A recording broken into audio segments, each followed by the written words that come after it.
అందరికి నమస్కారం. సో వెంకటేష్ గారిది కలియుగ పాండవులో ఒక డైలాగ్ ఉంటుంది, వి ఫర్ విక్టరీ అనేది పాత సామెత, వెంకటేష్ గారి విక్టరీ అనేది 2025 సామెత. So thank you Anil.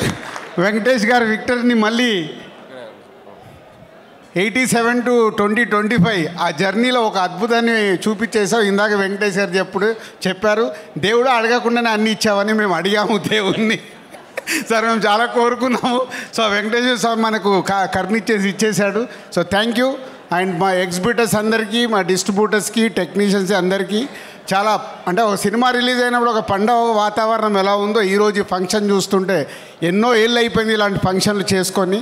ఇలాంటి అవకాశం మాకు ఈ సినిమా ద్వారా వచ్చినందుకు చాలా ఆనందంగా ఉంది. Thank you very much. అందరికీ నమస్కారం. సో వెంకటేష్ గారిది కలియుగ పాండవులో ఒక డైలాగ్ ఉంటుంది, వి ఫర్ విక్టరీ అనేది పాత సామెత, వెంకటేష్ గారి విక్టరీ అనేది 2025 సామెత. So thank you Anil. Venkatesh గారి విక్టరీని మళ్ళీ 87 to 2025 ఆ జర్నీలో ఒక అద్భుతాన్ని చూపించేసావు. ఇందాక వెంకటేష్ గారు చెప్పారు, దేవుడు అడగకుండానే అన్నీ ఇచ్చావని మేము అడిగాము దేవుణ్ణి.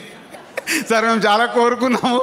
సో వెంకటేశ్వర స్వామి మనకు కరుణిచ్చేసి ఇచ్చేశాడు. So thank you.